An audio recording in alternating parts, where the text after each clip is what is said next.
बेश्या जी वही कोठे वाली सेक्स वर्कर जो एक भारत श्रेष्ठ भारत में नरक की जिंदगी जी रही है। बेश्या नाम से घिन खाने वाले लोग क्या यह जानते हैं, पूरे भारत में 13 मिलियन यानी 1,30,00,000 बेश्या सेक्स वर्कर अलग अलग राज्यों के अलग अलग कोठों पर हैं। एक स्रोत बताते हैं कि भारत में लगभग 2,75,000 कोठे हैं।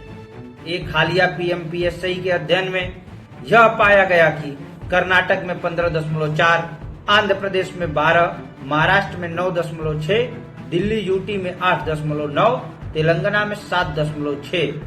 इसके अलावा पश्चिम बंगाल में कुल फीमेल सेक्स वर्कर की संख्या 25% यानी 4.5 लाख मानी जा रही है। जो एशिया का सबसे बड़ा रेड लाइट एरिया सोनागाछी है।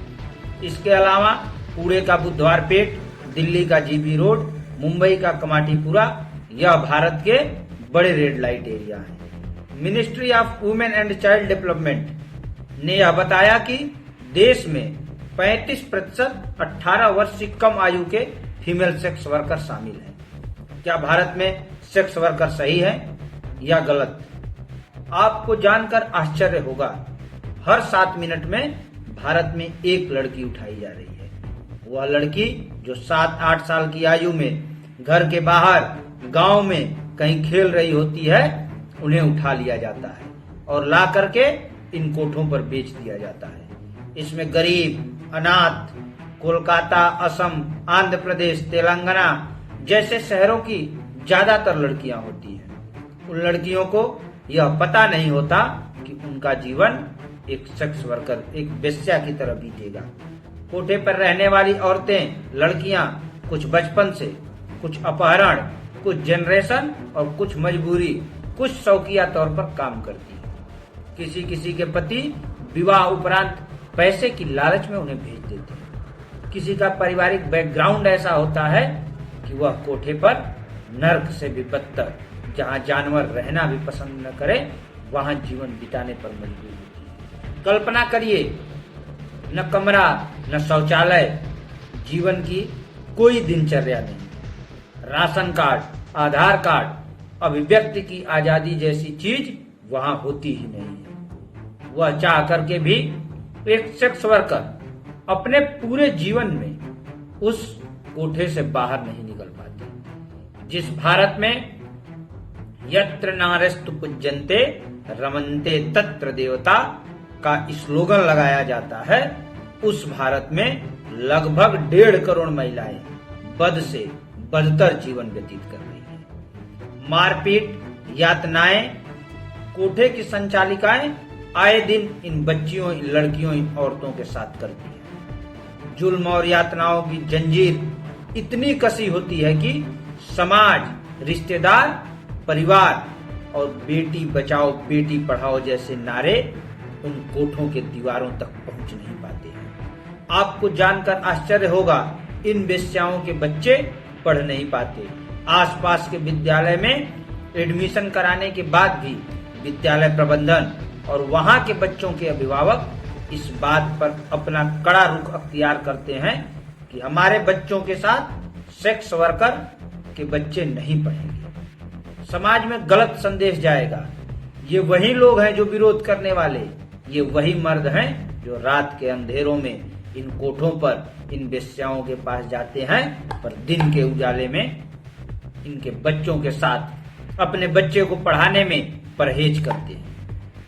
जहां एक मॉल में कपड़े के समान एक कतार में खड़ी लड़कियों में से एक को चुनते हैं, उनके साथ अंदर जाते हैं, लेकिन उनके बच्चों के साथ अपने बच्चे को पढ़ने में परहेज बरतते हैं। वह लड़कियां जो बचपन में गांव से उठा ली जाती हैं, उनका जन्म कहीं हुआ, लेकिन उनका काम समाज के दरिंदों ने बदल दिया। लेकिन आज का समाज, मर्द समाज, बेश्या की बेटी बेश्या हो यह उसके जन्म से तय कर देता है। सैकड़ों वर्ष पूर्व बीडिया कम्युनिटी के लोग भारत में मुजरा करते थे। भारत में इनका मुजरा विख्यात था। धीरे धीरे तवायफ और बाद में ये सेक्स वर्कर बन गए। जो भारत के संविधान के अनुसार पुलिस व्यवस्था संपूर्ण राष्ट्र की सुरक्षा में लगी रहती है, वो पुलिस भी इन सेक्स वर्करों का शारीरिक और आर्थिक रूप से शोषण करती रहती है। हर कोठे का पैसा संबंधित थानों पर तय होता है।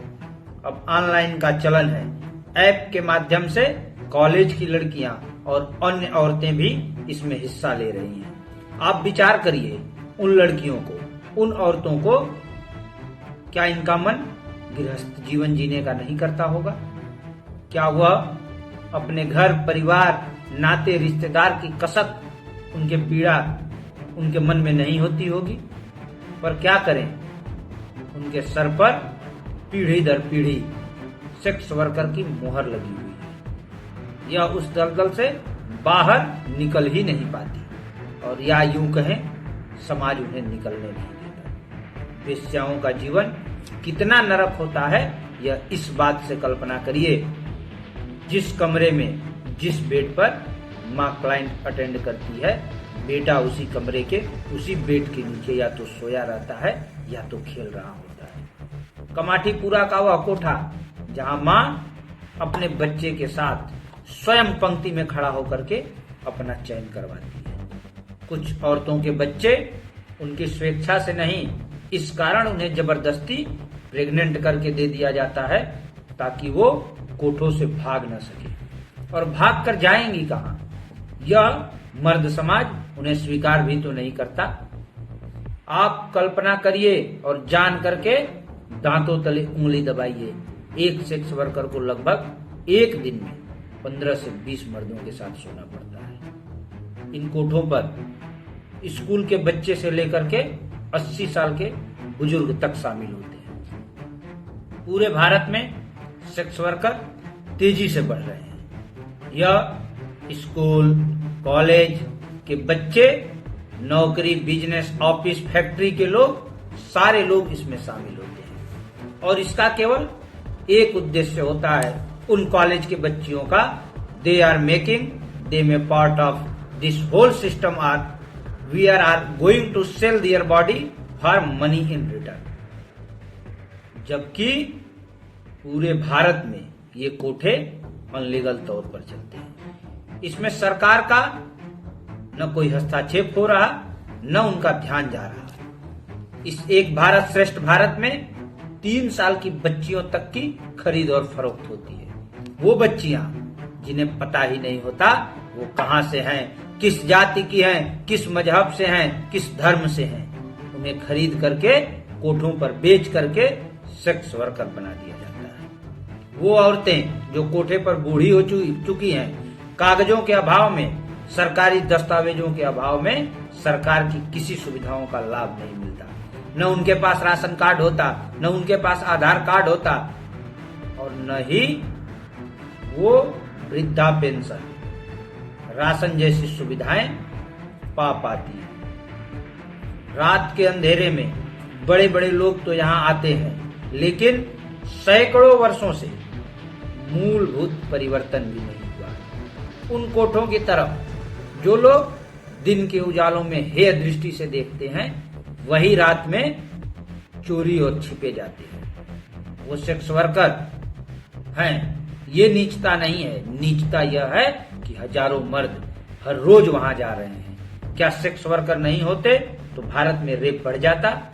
क्या विकसित भारत, एक भारत, श्रेष्ठ भारत में उन लड़कियों, उन औरतों के जीवन में बदलाव नहीं आना चाहिए?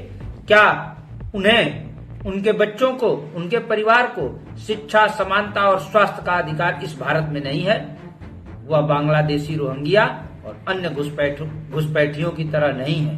वो हमारे, आपके भारत की औरतें हैं। और अंत में बस मैं ये कहूंगा कि कोठा एक पिंजरा है जिसमें शरीर बंधा है, आत्मा रोती है और समाज आंखें फेर लेता है।